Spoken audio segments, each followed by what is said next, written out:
Hey friends, welcome back. I've got another it's gonna be a podcast. That's what this is gonna be. Although it's a live stream, it's the same thing, pretty much.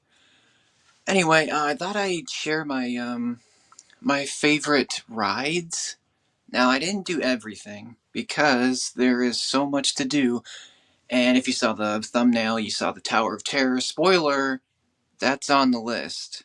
Which I think they have a tower in every park in Disney, I think. Except, well, technically not in Disneyland, but that's changed to Guardians. Anyway, I thought I'd rank my top 5 rides that I rode at Disney World, not Disneyland. If I ever go back, I'll do one for that too. I have been there a few times, I think 3 times. Definitely a smaller park. Disney World is much bigger because there's actually 4 parks. You've got Epcot, Hollywood Studios, Magic Kingdom, and Animal Kingdom. Animal Kingdom is kind of the lamest one, at least for me. Like, it was fine, it was cool, but would I do it again? Uh, I don't know. Just because there's not as many rides. Like, it's not as, I guess it's not as immersive as the other parks, but it is heavy on a jungle theme, which is cool. But I got 5 rides here. I have a few honorable mentions. I think I'm gonna do a episode just on the honorable mentions because there's so many rides that we did. I think we did 24 rides, 23, because we did some shows. I think we did a couple of the shows. We did The Little Mermaid, the musical adventure, which I think is updated now because I think we were in line. We were talking to the cast member, and I think she said it was updated or some. It was newer.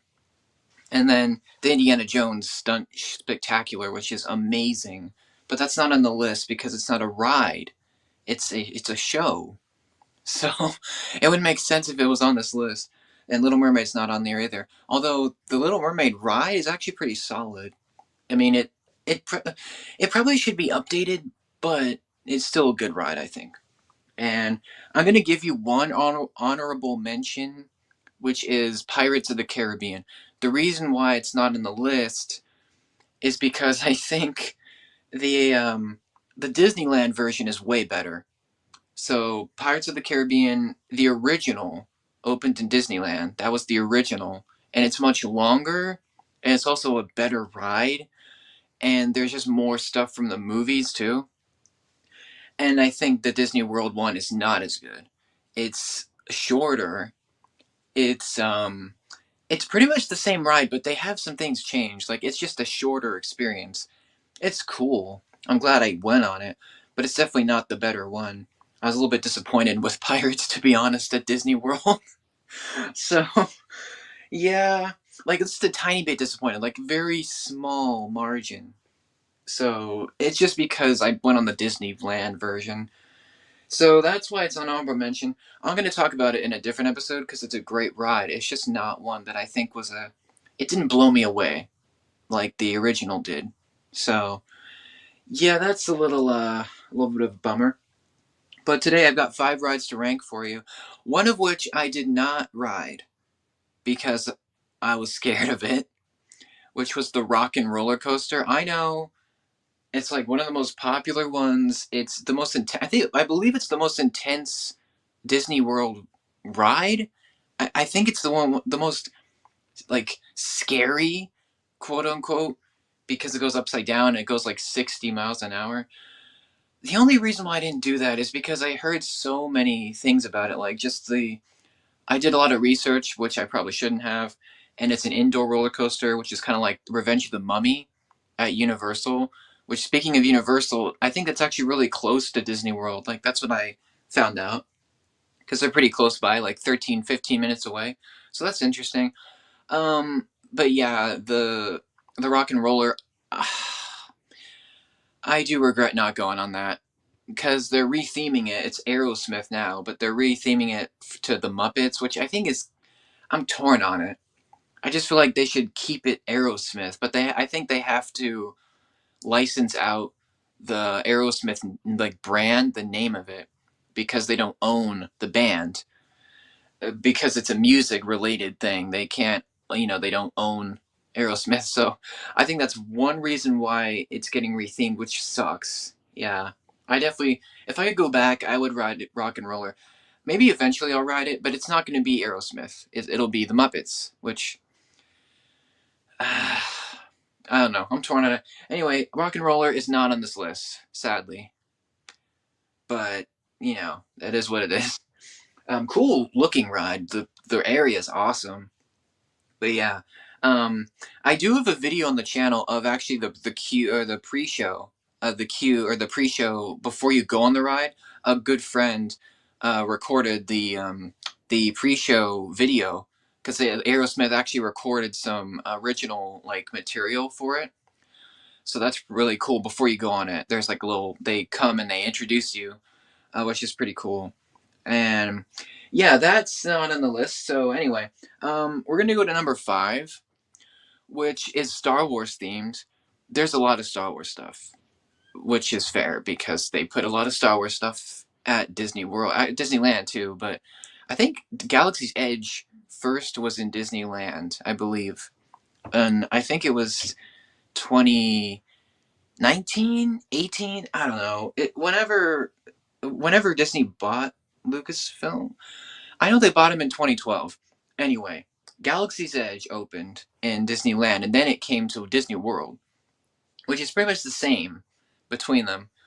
One thing we didn't do, I want to mention real quick, is Star Tours. The adventures continue. The only reason why we didn't do that is because it was like, I want to say it was because we were going from Rock and Roller to Galaxy's Edge, so we couldn't kind of go in between. We were kind of in a hurry, but not really, if you know what I mean. So it was a little bit of a speedier day, Saturday.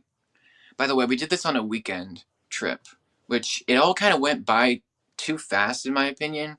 So yeah, that's kind of the bummer of it. But anyway, yeah, Star Tours, the adventure continues. We didn't do that just because we were already doing Galaxy's Edge, and that was a long wait to do that because we did Millennium Falcon and then we did the Rise of the Resistance. But speaking of, Rise of the Resistance is number 5 on this list. The reason why it's all the way down here is because I'm a little burnt out on Star Wars in general. That's probably the biggest reason why it's down here. And it doesn't focus on the original trilogy, it's more on the sequel films, which I like one of the 3. I'm a huge fan of The Force Awakens, Episode 7. I still am. I've seen it many, many, many times. And I think it's wonderful. The other 2, there's good things in them, but they're too long, and I think they're just too full of plots. There's too much going on, especially with the Rise of Skywalker, which is just it is a disaster. Like if you just look at it from a storyline perspective and just a plot structure, it's kind of all over the place. Do I still like it? I like it more than Last Jedi. I saw it in theaters. It was cool, but yeah, I'd rather watch Force Awakens any day because it just feels more genuine. It feels more authentic. I feel like than those other 2. Last Jedi is just kind of a mess. Regardless, Rise of the Resistance is a cool ride because it takes in place in between the Last Jedi and the Rise of Skywalker, so it's like bridging them. It's like very close together, and the queue is really cool. You actually pass by the Millennium Falcon, I believe. Actually, that might be the Smuggler's Run. That's Smuggler's Run. Anyway, Galaxy's Edge is massive. I'm not going to spend too much time on it because I think it has its own episode waiting for it. Just it's so freaking huge of a place. I feel like Star Wars should have its own theme park. Why is it stuck in Disney World? I feel like it needs to have its own park. Like, I don't know, especially with like the new stuff. But yeah, Rise of the Resistance is awesome. We actually had a lightning lane for that, and thank goodness for that because if we didn't, we would have had to wait like probably 2 hours because it was so popular. It still is popular. But I actually have a lot of footage of some of the Rise of the Resistance stuff. So if you want to see that, it's on the channel. I have like 90% footage of that ride because I feel like I wouldn't have gone on it again, at least not in a long while. I feel like I won't have the chance to go on it again, so that's why I filmed a lot of it. Um, so yeah, Rise of the Resistance is really cool. If you have an issue with the sequel movies, don't go on this.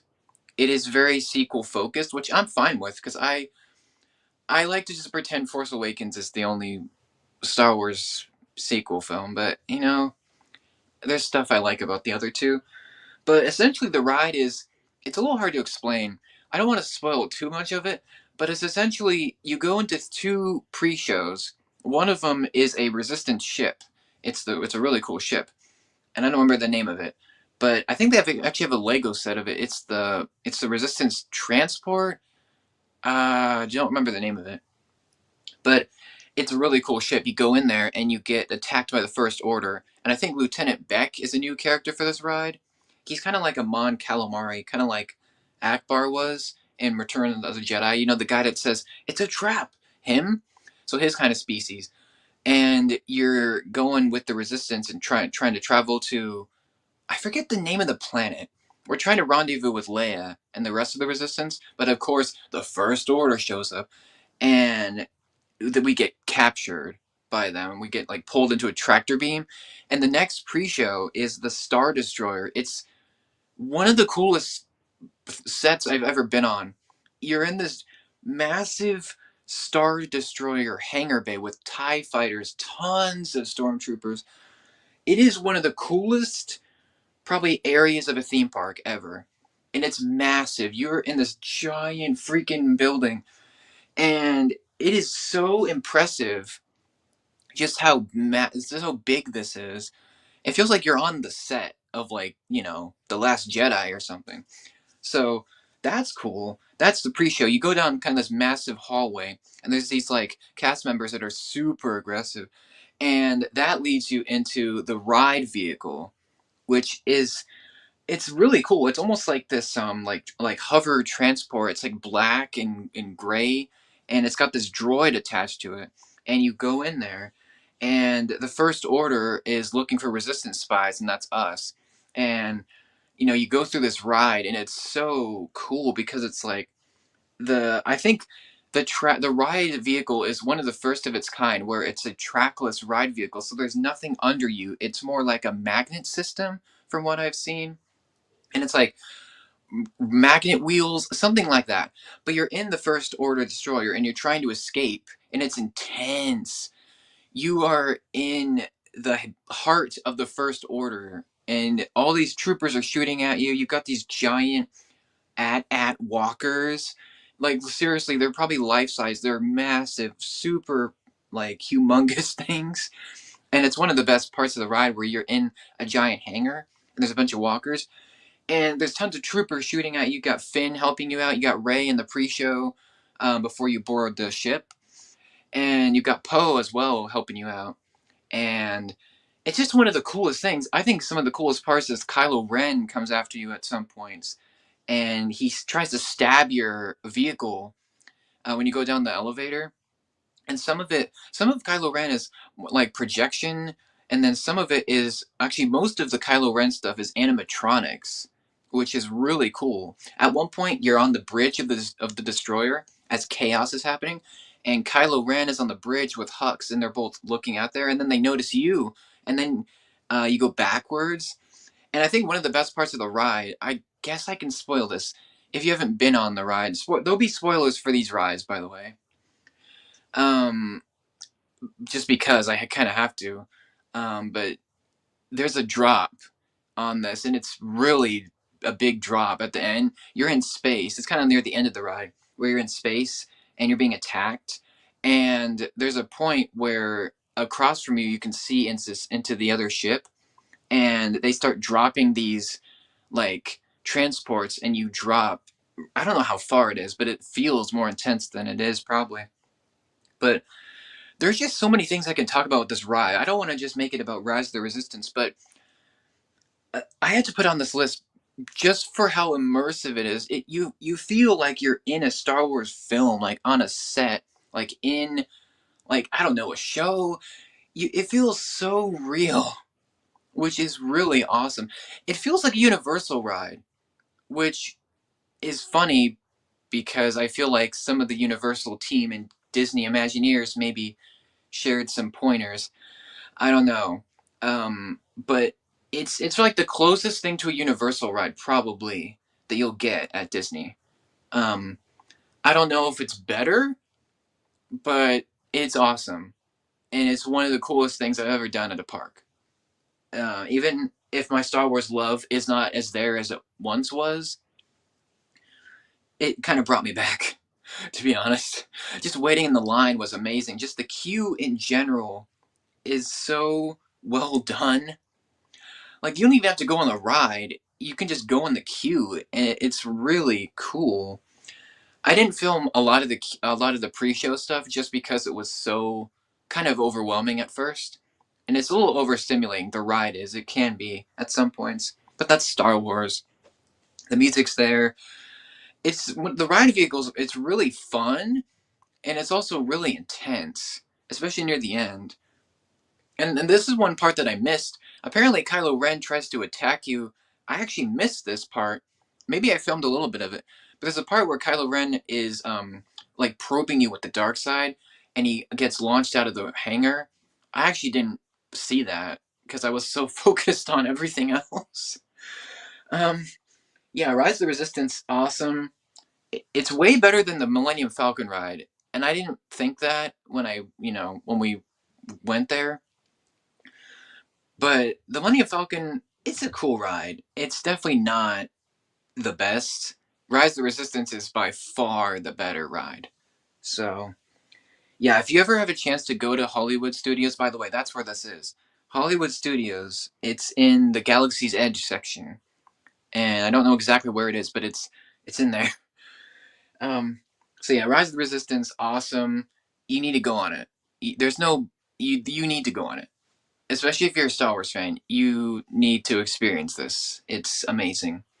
Just be prepared for long wait times because it's very popular. Even when we had the Lightning Lane, it was still a long wait. So, yep.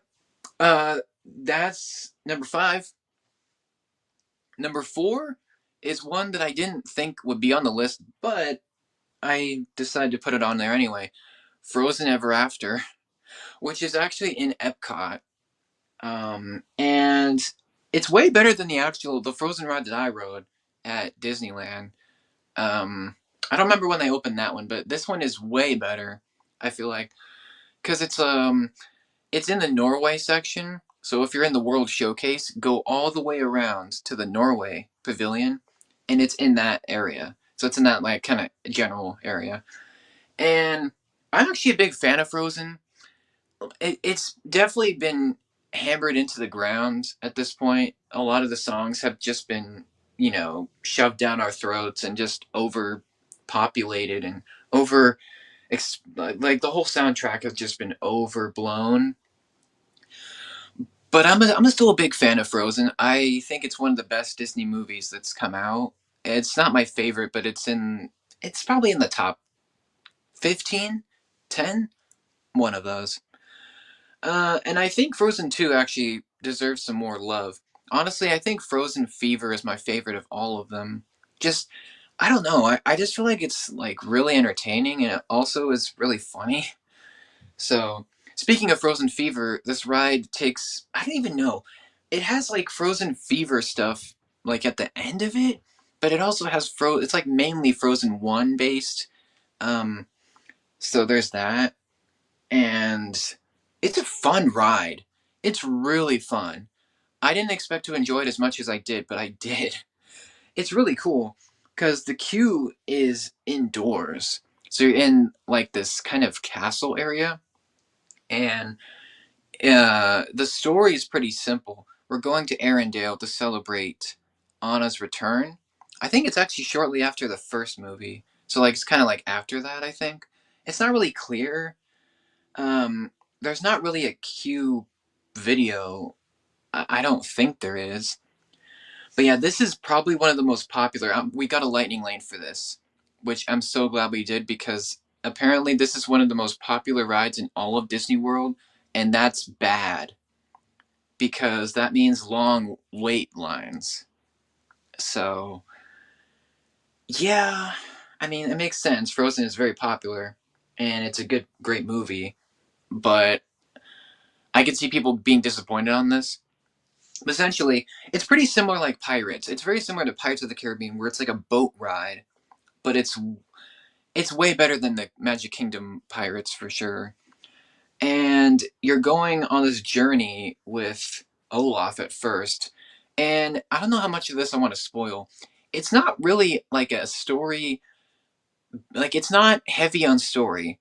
There's not actually that much story to be honest. It's really just everyone's in Arendelle and they're celebrating and you see pretty much all the characters except for Hans, which I think it would have been funny to get a Hans little cameo or something. Um, but it's really just a recreation of the first movie, kind of. You have a few songs. Olaf sings a little bit of In Summer. You have a little bit of Anna singing Do You Want to Build a Snowman? And it's kind of cool. And then the best part of this ride, and it's so cliche, but Elsa, you see her castle, and then you go inside of it, and she's there like an animatronic, and she sings "Let It Go," and you go backwards. I'm like, what? That was insane. And it's not that fast, but it's so cool. Um, and I think one of the best parts of this ride is actually the animatronics because it's interesting how they did this, and I think it's one of the only rides to do this so far, where you have the animatronic characters like Anna, Olaf, Kristoff, Elsa, pretty much everyone, and from the neck up, or from I'm sorry, from the neck down, they are animatronics, but from the face up, they are screens. Like I don't know how do you explain it, but their faces are screen tech, but their bodies are animatronic. If that makes any sense. So apparently some of the faces can be a little unnerving, especially when they don't work, apparently from what I've heard. But when we went on it was great. And they look like they came out of the movie, which came out in 2013, and they jumped right out of the film. I think it's cool that they used the screen projection for their faces. I think that's really cool. Obviously, if they malfunction, that's when it gets creepy, but um I found that kind of funny. But the way they did it was really cool, and their outfits are 100% pulled from the film, which is great. It's what you want in a movie ride like this. Very accurate. I like the sets.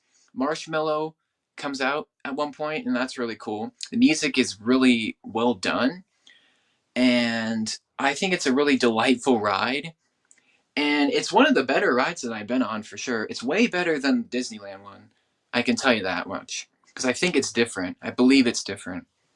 If it's not, then yeah, I don't know. It's been a long time since I've been to Disneyland. But yeah, Frozen Ever After, it's really cool. It's kind of like a sequel to the first movie, but it's also like Frozen Fever. At the very end, Anna and Elsa are in their Frozen Fever outfits. So I guess maybe this is like after Frozen and it's right after Frozen Fever.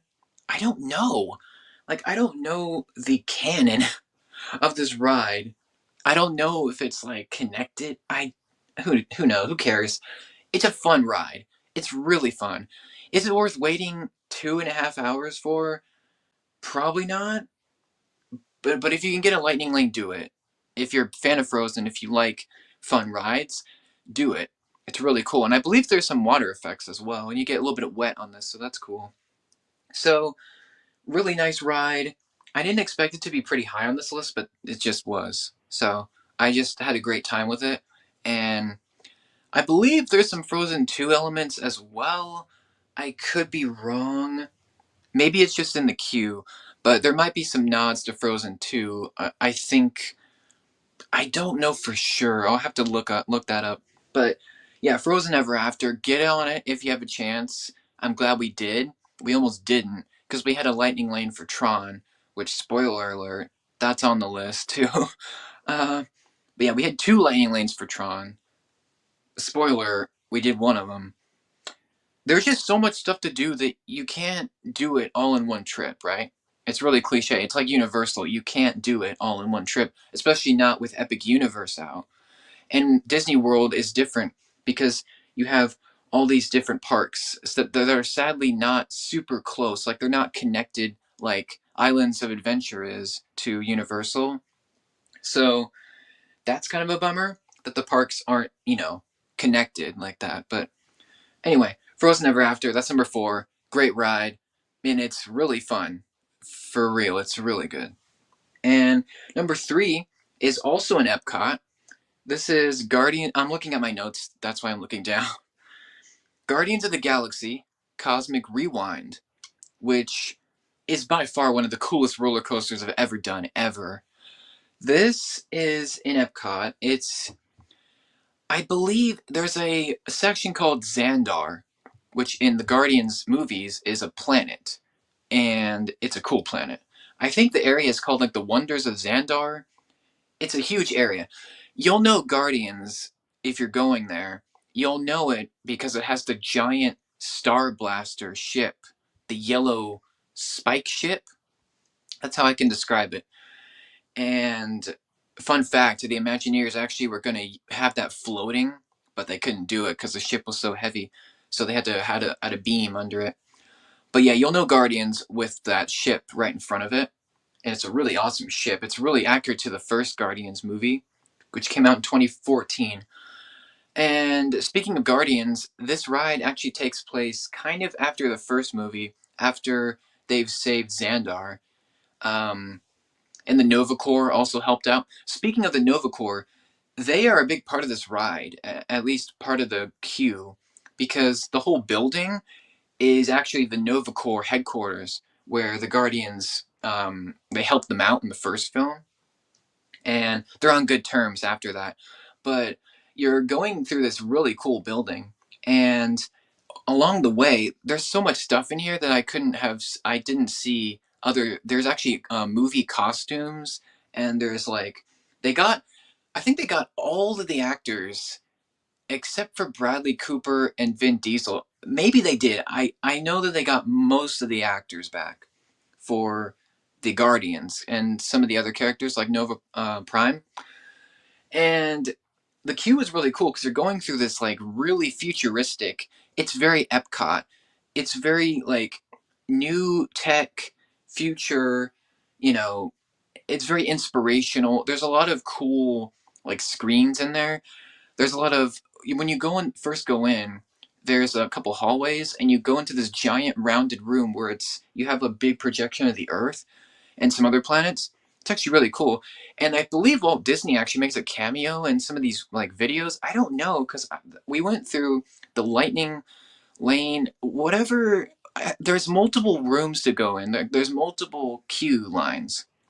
So some of it has like movie costumes, which we didn't see. Some of it has like metal models of the ships, and then some of it has pictures on the wall. We saw the pictures ones. We saw like the Guardian ship. We saw some of the Nova Corps ships, and just some like things like welcoming you to Xandar. And I think Epcot calls we're called Terrans on this ride, which is just a fancy word for Earth. So Terra means Earth in the Guardians universe. So it's kind of cool. And some of the best parts of the queue actually are some of the interviews that you'll see with some of the Xandarians. They actually interview Star Lord and Drax and Gamora and Rocket and Groot. It's actually really cool because they'll split it up between some of the videos. Sometimes you'll see Star Lord, sometimes you'll see Gamora. It's actually pretty cool. And that's some of the best parts of the ride. Um, Unfortunately, we did kind of have to hurry through this queue a little bit just because it was so busy. Like, it was very popular, obviously, because it's Guardians, which is fair. And I got a lot of pictures of the queue that we went in. There's just so much stuff to look at that you'll have to go more times, to see more stuff, which Hopefully, I will in the future. But yeah, the place is awesome. One of the best parts is actually the pre-show where you stand in this room and Terry Crews is there and he's playing. I forgot his character. He has a cool name, but he's new for this ride. And he introduces himself and he says no flash photography in the on the ride, obviously. And there's this cool thing that the Nova Corps and Nova Prime. Uh, I forgot the actress. Oh, but you know who I'm talking about. Nova Prime from the first movie. And she's basically telling us that there's some new tech that Epcot's invented called the Cosmic Generator. And it's this massive, like, teleportation ball thing. And next thing we know, we're being teleported onto a Nova ship that's above Epcot. It's really cool. Unfortunately, like most of the Guardians adventures, things go wrong fast because this giant monster looking thing called a celestial, I believe. His name is Eson the Searcher, I believe. The only reason I know that is because I looked on the wiki. Because it's been a while since I watched Guardians, but I love those movies, especially the first one. That's one of my favorites. But the celestial Eson shows up and he takes the generator and he just bounces. He's like, "See ya," and he leaves. I'm like, "Bro, really? We're gonna use this tech."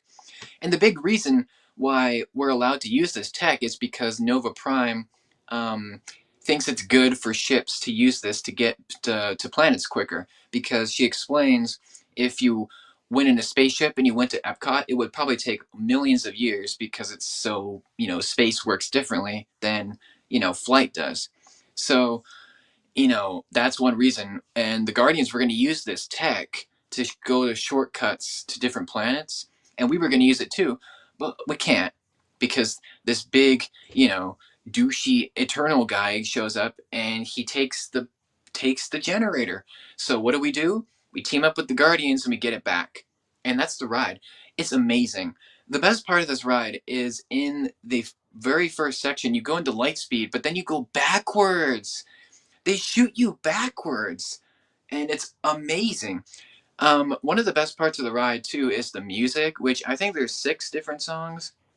I think they had the license to get the license or the rights to these songs. Anyway, Guardians of the Galaxy is known for their music, especially all the soundtracks. They're known for their 80s, 70s, 90s in some cases. All 3 movies have amazing songs. I think the first movie is by far the best soundtrack, but that's just me.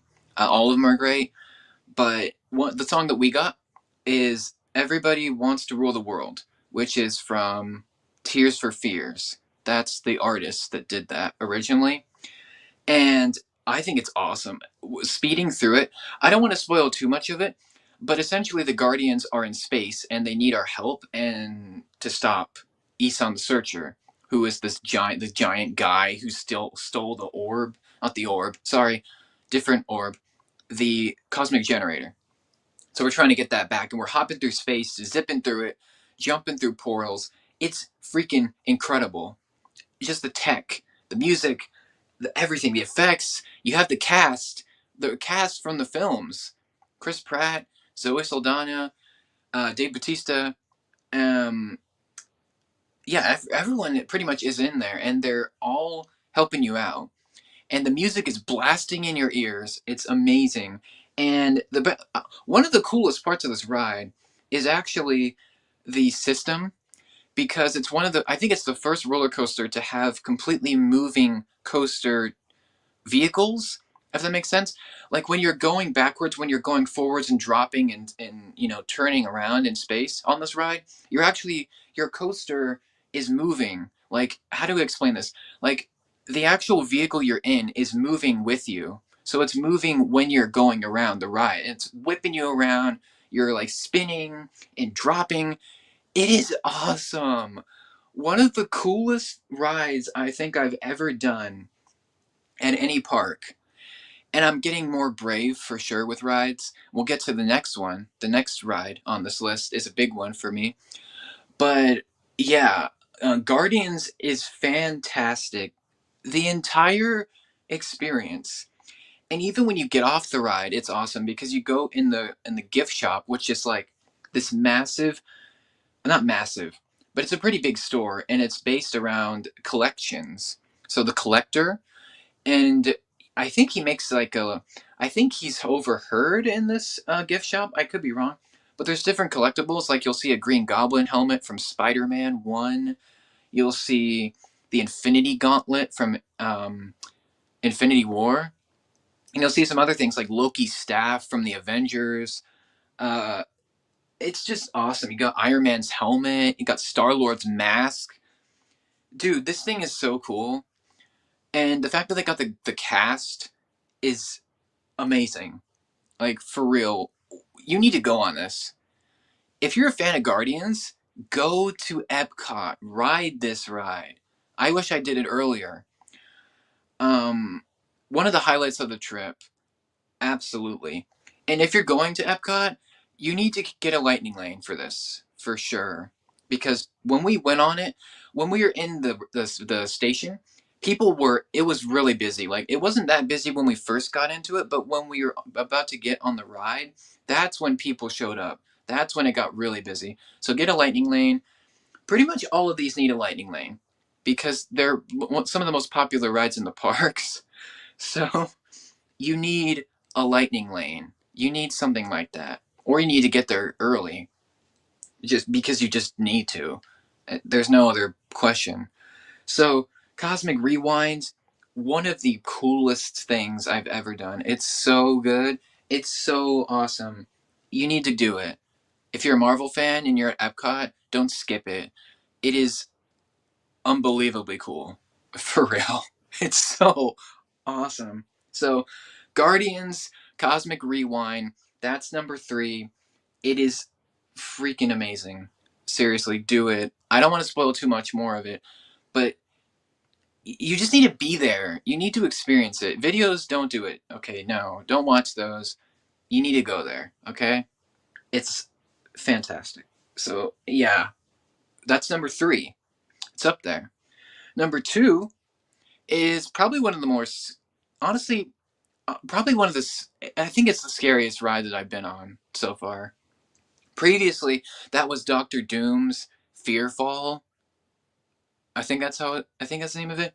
In Universal, or no, I'm sorry, that Islands of Adventure, because it's in Marvel Superhero Island. Doctor Doom's Fearfall is different because it shoots you up, whereas this ride is iconic for its drops. This is the Twilight Zone, the Tower of Terror. This is the second on my list, and it's the most intense ride I've been on. If you know me personally, you know it's probably, I haven't been on that many roller coasters, okay? Because I'm scared of them, okay? Let's be honest. I guess maybe it's just the feeling, maybe it's the anticipation. I don't know. I'm gonna get better. But the Tower of Terror is different because it's, you can't really see your vehicle until you go in it. So this is an iconic ride. This is actually the original version of it in Disney World. So Disneyland, they changed it to Guardians Mission Breakout, which I've heard is a great ride. I haven't done it yet because I haven't been to that version, so I can't really say anything about it. And I think uh, Tower of Terror is different in the other Disney parks. I know it's different in like Shanghai and Tokyo because they have actually have a unique story. I think on Tokyo's Sea Disneyland, whatever it is, it's different there, but this is the original, and it's awesome. It's, if you ever seen the Twilight, or I'm sorry, if you've ever seen the the Tower of Terror movie, which I think came out in 1997.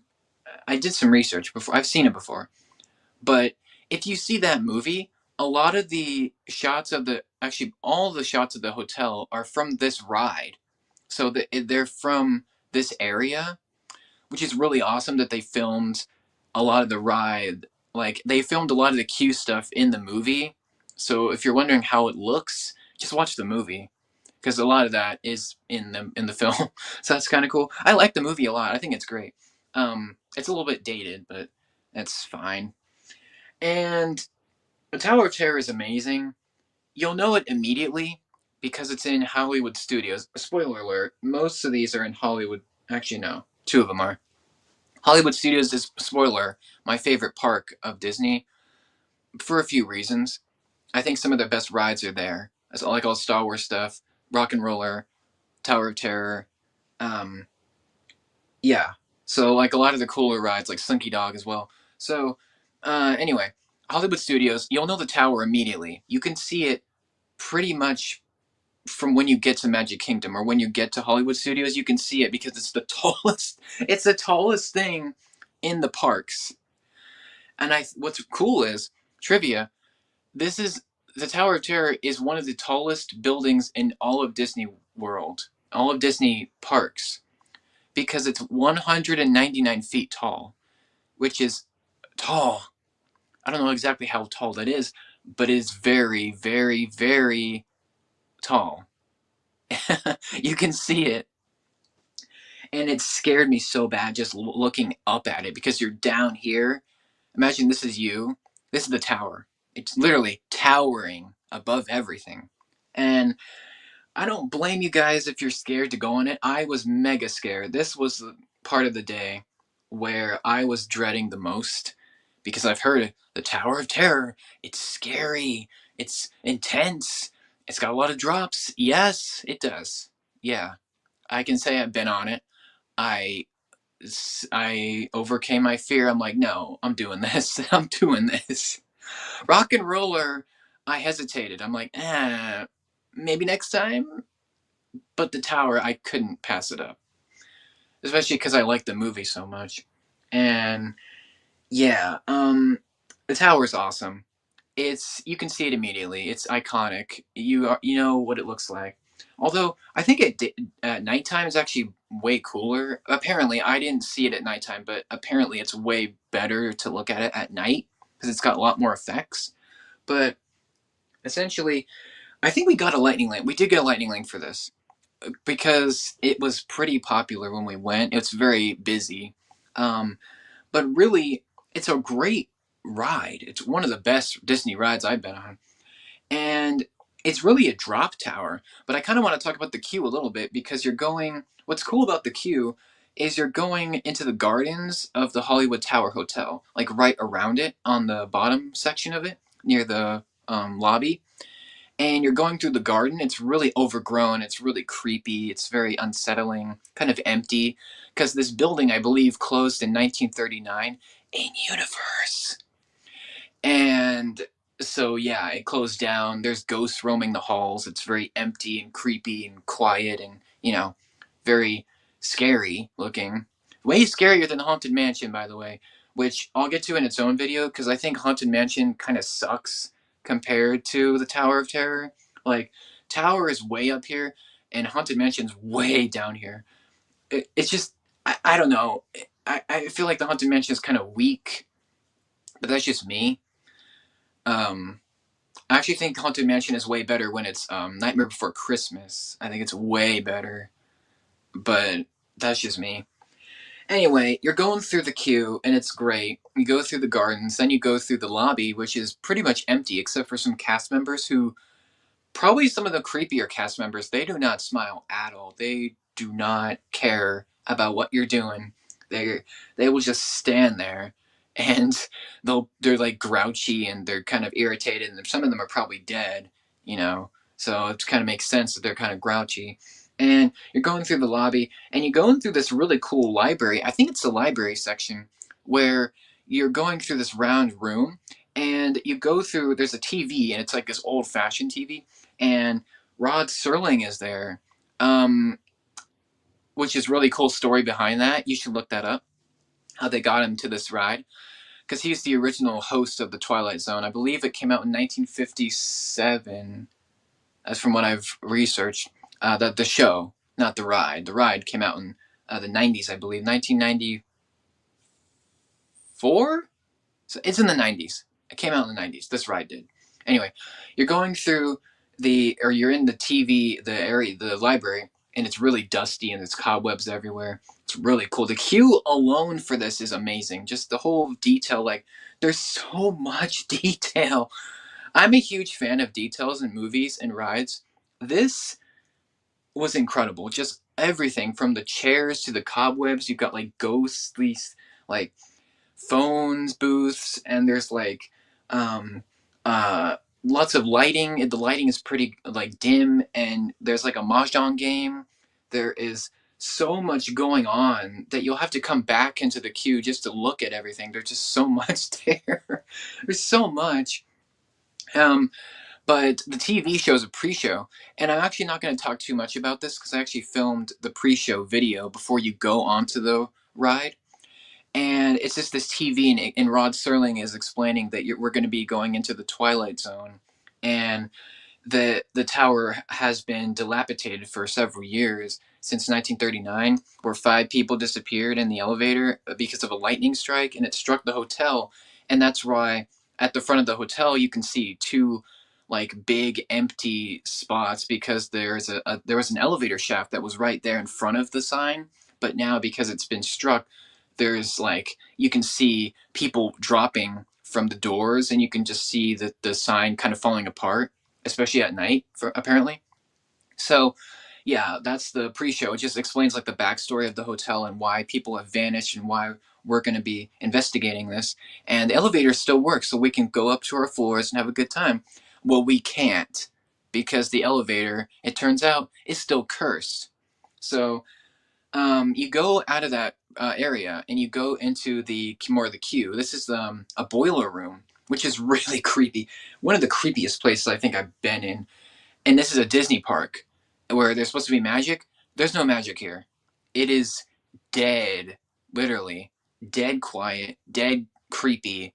So much scary vibes. Like it is legitimately haunting this area. It's so dark and creepy, which is great because it's it gets you more scared for the ride, which it did.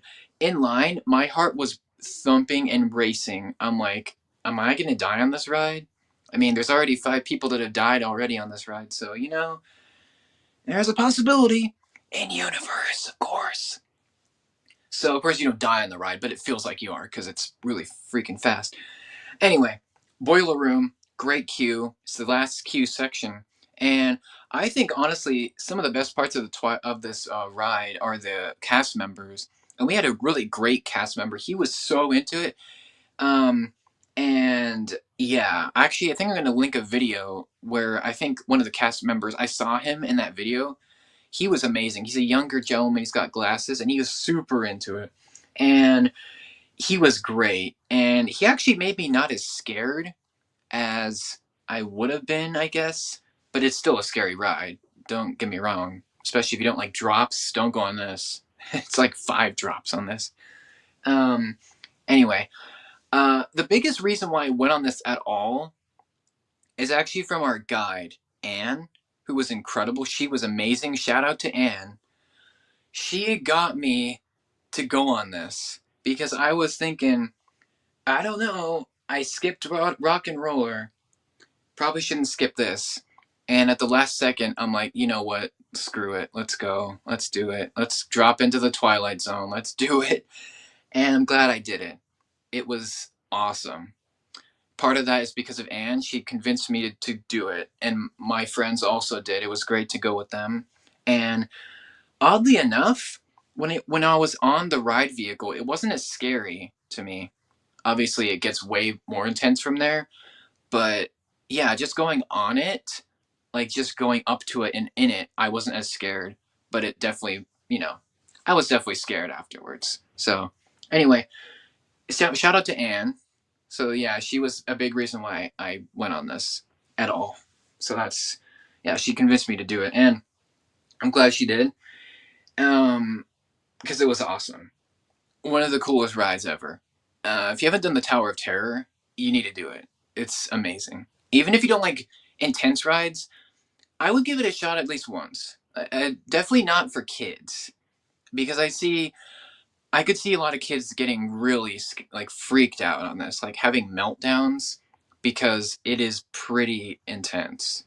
Like even for coaster enthusiasts, even for Disney adults, even for big fans of this ride, I've seen some people that were freaked out. So, you know, just going, there's a warning. It's one of the most intense rides for sure at the parks, along with Rock and Roller. I think Rock and Roller is way more intense, but um, it's just, it's up to what you can do. So, anyway, we went on the ride elevator. It's really cool because they style it like an elevator, like you're actually on there.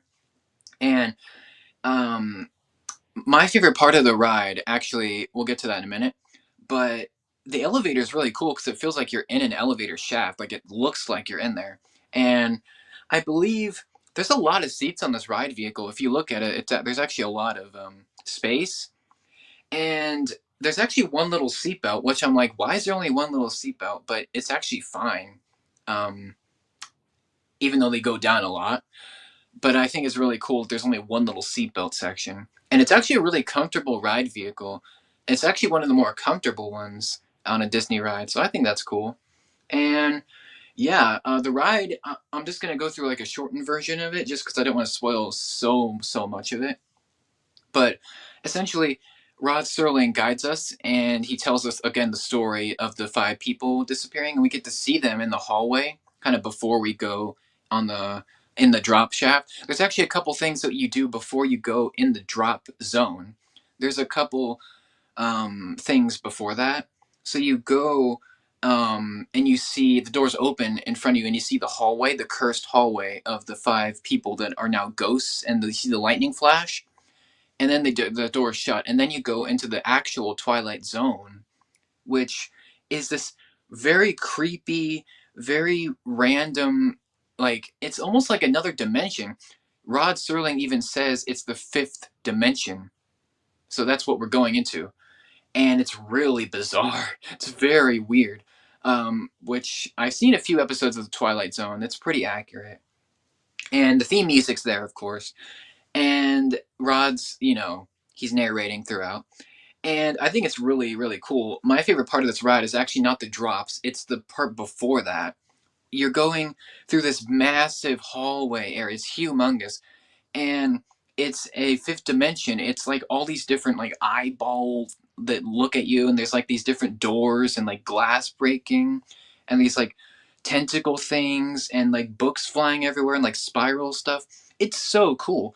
And when you go in there, it looks like a regular elevator, but then the lights are so cool. It's like very special effect heavy, where it almost like you're in space. It's kind of reminiscent of Star Wars a tiny bit, but it's really cool. It's like you're in a weird space dimension, and it's almost all practical effects, like real effects, like are in these glass cases next to you, and it's going pretty slow, but it's very cool. It feels like you're in space, which is super, like, very entertaining. It's also really like impressive. It's very cool. So that's like my favorite part of the ride. I think it's the highlight for me.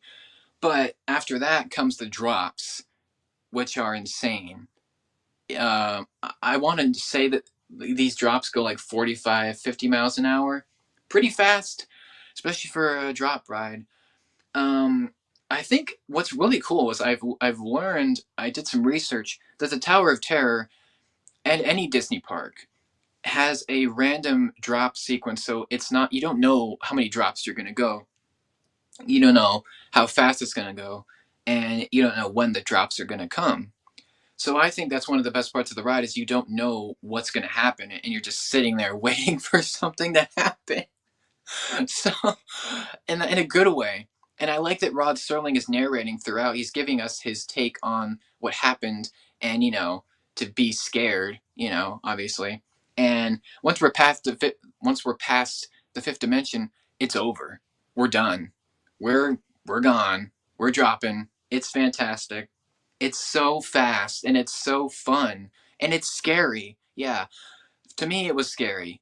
It's very intense. It's really fast, and your stomach feels like it left your body like 5 seconds ago. And seriously, this ride is so good. I'm so glad I did it. If I didn't do this, I would have been pretty disappointed with myself. So at the very last second, I went on this, and I'm glad I did. I debated it. I asked the cast members. I'm like, "Is this intense?" And they're like, "Yes and no." Um, they're like, it's not as intense as you think, but it is pretty fast. And I'm like, okay, I'll take a chance. And I just had fun. It was a very fun ride, even though I was like screaming for my life. It was still pretty awesome, and the adrenaline rush that you get after going on this is incredible. Just the feeling of weightlessness, and you feel like on the certain drops, when you drop, you don't drop immediately. You hang there, so it looks like, and things are floating, and it's really cool. So that's the best part of the ride for most people is the drop sequence, the drop scene, like the drop zone portion. Actually think the fifth dimension is my favorite part. Is my favorite part, but the drops are amazing, and it's you can actually see the front of the park. There's sections where you go to the very top and you can see all of Hollywood studios for a couple seconds. It's really cool. And they actually take your picture and they actually take your video. Right when you go down and shoot all the way down to the floor, they actually take video and photo, which is really cool. So yeah, um, there's a photo pass section for this too. So after when you go into the lobby, you'll see that. And yeah, Tower of Terror is freaking awesome. I'm definitely go on it. It's iconic. It's very amazing, and it's themed really well. It's got this very nice vibe to it. Just this whole feeling of creepy spookiness that I feel like the Haunted Mansion kind of lacks. I feel like it's not as scary as this ride is. Just the feeling, I feel like, is not nearly as scary. But yeah, Tower of Terror, freaking awesome ride. Go on it. If you haven't done it and you're scared, just do it. Do it. You won't regret it. Just the whole queue. Just go in the queue. If you don't want to ride it, you don't have to. You can tell an Imagineer or a cast member you don't have to do it, but just go in the queue. It's just awesome, and the effects are incredible. Just the way they pulled everything together, it's really cool. Would I do it again? Definitely. I think. Yeah, definitely top 10 ride. That's my number two. So Twilight Zone is number two. The only reason it's number two is because of number one. And if I did Rock and Roller, that would probably be probably three if I did that. But yeah, number one is Tron Light Cycle Run, which you're like, what? Why is this the number one? Hear me out. The reason why, for a few reasons, I'm a huge Tron fan. I'm one of the few Tron movie fans that seems to be out there. I love the first movie. As dated as it is, it's really fun to watch. It's really funny, and it's really like well done in my opinion. Even though the effects are pretty dated, even though it's pretty cringy, like corny, some of the lines, some of the effects haven't aged well. I just like the whole feel of it. It's very nice. Like it came out in 1982. It's a very kind of silly movie. It's got a lot going on for it to me. And the second one is arguably better. Tron Legacy came out in 2010. Daft Punk did the score. You got new characters, but you got a few returning faces, and it's a much better movie. It looks way better, way nicer, cleaner, sharper. It's way slick. It's way more slick than the first one. It looks way better. Acting, way better. Action is way better. The story is way better. It's just a better movie than the first Tron. But I prefer the first Tron to Legacy. Maybe it's because it's an 80s movie, I don't know.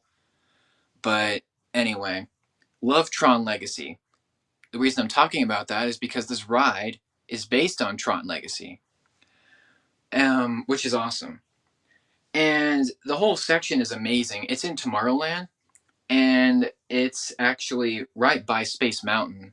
So it's in this giant like area. Like, how do you explain it? It's this giant like show building. It's like white. It's very futuristic. It's very Tomorrowland, which is great. I like that movie too. If you haven't seen Tomorrowland, you should check it out. It's actually pretty awesome.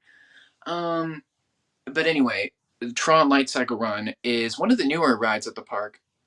I think it came out in like 20. I want to say 2021, 2022. One of those. It's pretty new for a Disney ride. And it's amazing.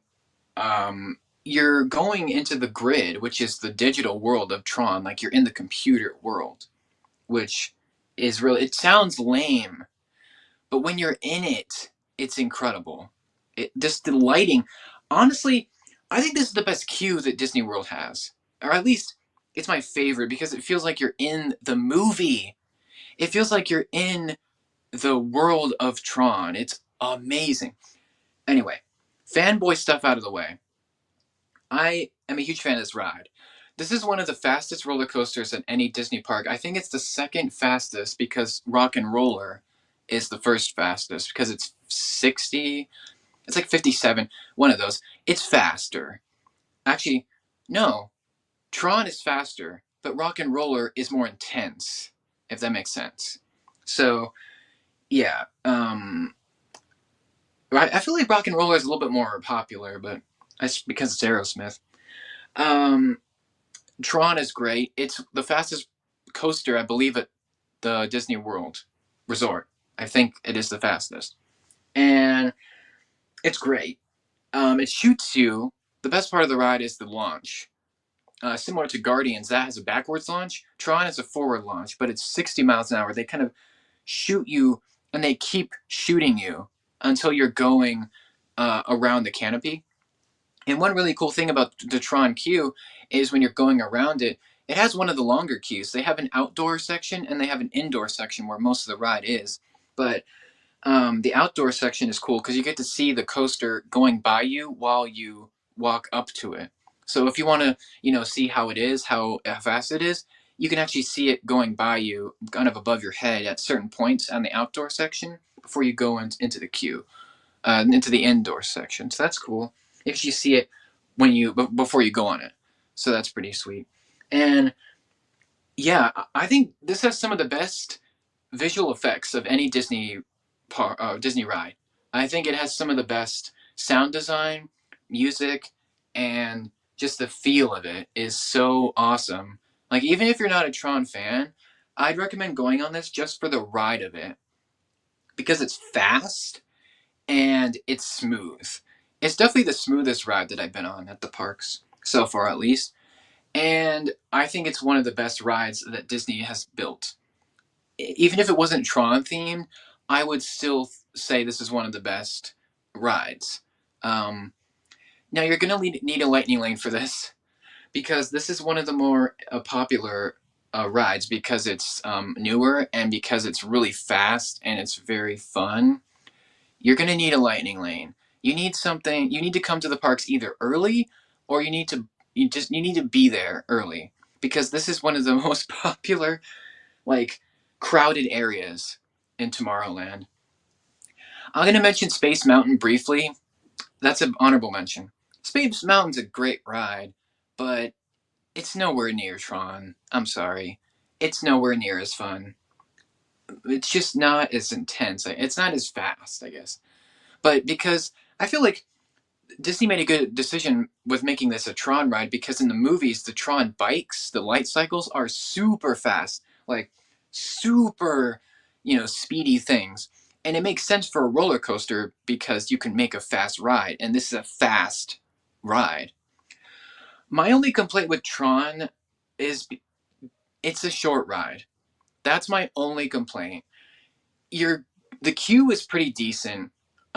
The pre-show is actually really cool. It's not really a video; it's more like a sequence where you go into a room. Most of this queue is inside, which is kind of cool. I like that. And the sign is really cool, by the way. I got a picture of the queue stuff, and the sign's really awesome. You'll know the Tron. You'll know Tron when you see the sign. It's right there. It's pretty big, and the queue's cool because you're going inside the grid. It's very techy. It's very digital, like feeling. There's lots of like lights and sounds and stuff. It's very computerized. It's very digitized. You feel like you're in the software, which is cool. And Daft Punk's music is blasting throughout this entire thing. Even in the queue, you hear the music. It's awesome. Um, and yeah, that's one good part of the queue.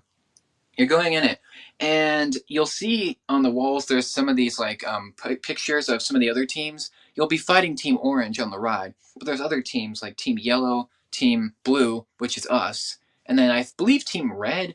I could be wrong.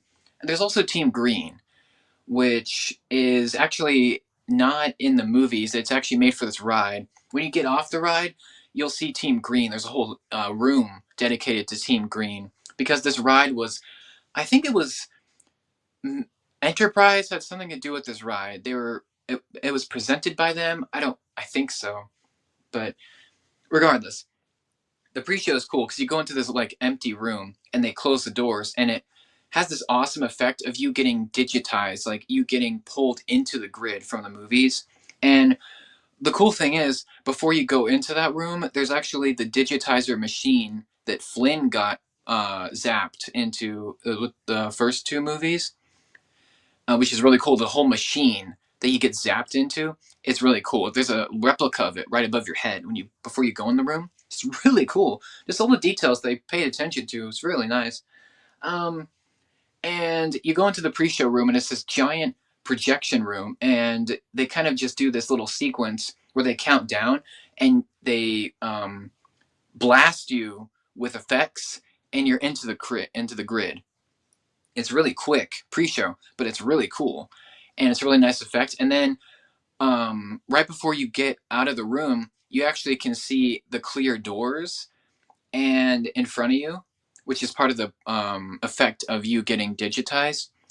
But the cool thing about that is you can actually see the rides launching right before you go into the actual queue line. So it's actually really cool. You can actually see the ride going in front of you in the room down below. And then how do I explain this? The room is above you, above the station, so you can see the rides below you for a little bit, and then and then they flash the room again. So you go out of that room, go down some more hallways, and this is another room where you have to have a locker.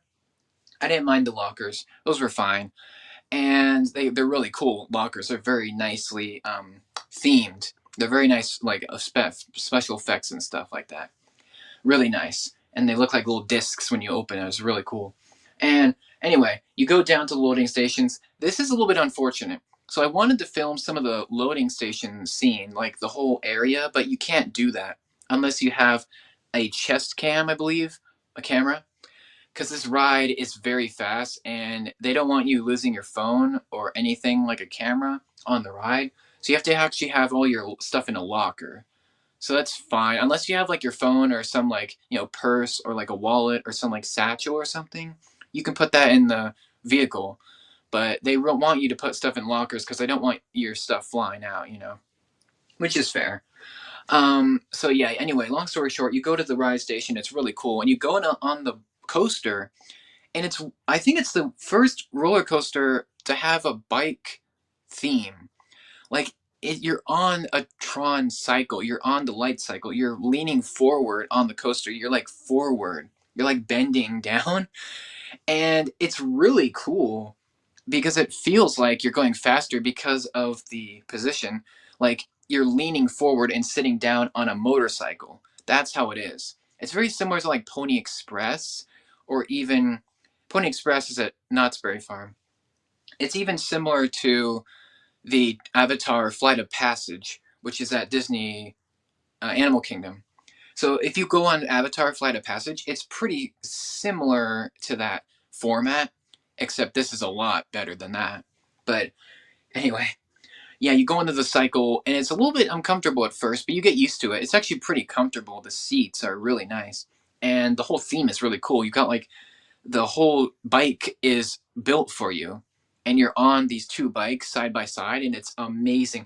Just the detail alone is awesome. Just for these bike coasters, it's so good. They put a ton of money into this ride. I think they put around, I want to say 300 million. It's something like that. It's a ridiculous amount of money, but you can feel the expensiveness of this ride. I feel like it's very well done.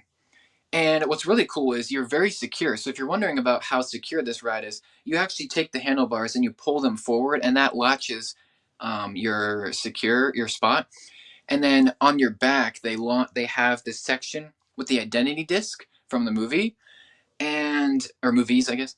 and you're you're fully locked in, and it feels pretty. To me, it felt very comfortable, and it's also felt I felt very secure. Like I'm not going to fall out of this. No matter how fast this goes, I'm going to be safe. And I was. We're safe on this. All my friends were good. We had a great time. The best part of this ride is the launch. It is insane. You go from 0 to 60 in probably 4 or 5 seconds. They shoot you zooming out of the station, and the effects are amazing, by the way, for this whole ride. Um, One complaint, you'll probably have to ride this multiple times because it is short, but I feel like some of the effects, I was so like excited and very into this ride that I didn't even notice some details that from the other team. So when you're going on this, Team Orange will be there and they're trying to attack you. They're trying to win, obviously. Your goal for this ride is to beat Team Orange. You're supposed to get through, I think, 8 energy gates. I think 7 or 8 of them. And you'll notice the energy gates because they're big blue hexagon like areas, like arches, I guess. And you have to get through them before Team Orange does, and it's really cool. They're like throwing discs at you. They're like zipping around, trying to cut you off. It's awesome, and it's very. If you love Tron Legacy, you need to ride this. It is incredible. It feels like you're in the film. Like it's so good. It even reminds me of Tron Uprising. I couldn't think of the name. Tron Uprising, the show on Disney XD that got canceled after one season. Amazing show. It's only like 21 episodes. Still, if you haven't seen that show, watch it. It's on Disney Plus. It's amazing. It's such a good show. Anyway, it just kind of reminded me of that. But yeah, it caters to Tron Legacy fans. Daft Punk is blasting in your ears. It's one of the coolest things I've ever done at a theme park. Um, Honestly, I think it's better than Hagrid's motorbike adventure. I think it's better. Maybe it's just because I love Tron, but I'm kind of biased. But just the whole, it feels like you're in, like it feels like you're in the film. Okay, it's so good. All right. The only bad thing is it is a short ride. I believe it's around. I think it's under 2 minutes, which makes it one of the shortest rides for Disney. That's a little unfortunate, but you're going so fast and you're flying around all these corners that it kind of makes sense why it's so short. I feel like if it was slower, then it wouldn't have been as fun. It would have been longer, but it wouldn't have been as fun. There are actually break sections on this ride too, so it's not just super fast all the way through. They launch you and you go up and around the show building. You go into this outdoor section, which is really cool. So you get to see some of the other people in line and just some of the other areas. And then you go back indoors where the team is trying to attack you. Team Orange is ruthless. They are just they are intense. They're a very intense team, and they'll try to beat you. And some of the effects are really cool. Like at one point, they like fly. One of the bikes is like flies over you, and then they explode. Dude, it's so freaking cool. Um, yeah, Team Orange is ruthless. It's very cool, and I like the. There's a narration by I don't know who does it, but this young woman does this narration. It's like this digital voice. It's so cool. Um, and she tells us whenever we're getting to the gates, and it's really nice. Music is fantastic. Just the whole experience was amazing. And speaking of the break runs, I want to mention that a little bit. Each time you go through the gates, there'll be a little bit of a break. It's not too much of a slowdown, but it's enough to where you can get your bearings and then you go down more corners. The effects on this, seriously, the effects on this ride are top notch. You can tell Disney put a ton of money into this. You can feel it. You can hear it. You can see it. Honestly, like the Imagineers outdid themselves with this. Like seriously, even if this wasn't a Tron ride, if this was just a motorcycle ride, it would be awesome. Just the way you zip through the track, you go up and down, and it's a thrilling ride. One of the best rides at any park for me, honestly. Top tier. Hagrid's is number two. In terms of general roller coasters, Hagrid's is number two. Just I just think Tron does so many things better, and it's in the dark, which is even cooler. And honestly, the only disappointment for me with this ride, other than the short ride time, is the fact that at night, apparently Tron is even better. It just looks better, sounds better. So there's that. Um, I didn't ride it at night. At least I haven't done it yet. I want to. So if I ever do that, I'll let you know how it is. But yeah, I've seen like videos and stuff at night, and it's super bright and very colorful. And I like it the fact too that during some portions of the ride, your bikes will change colors. So at some points they'll be blue.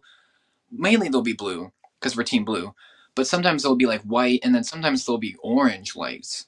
So just it's so good. The only thing that could make Tron better is if they made it a little bit longer. I feel like if they added a long drop, or maybe like like a I don't know, just maybe a few more turns, maybe another launch system, or maybe a short launch part.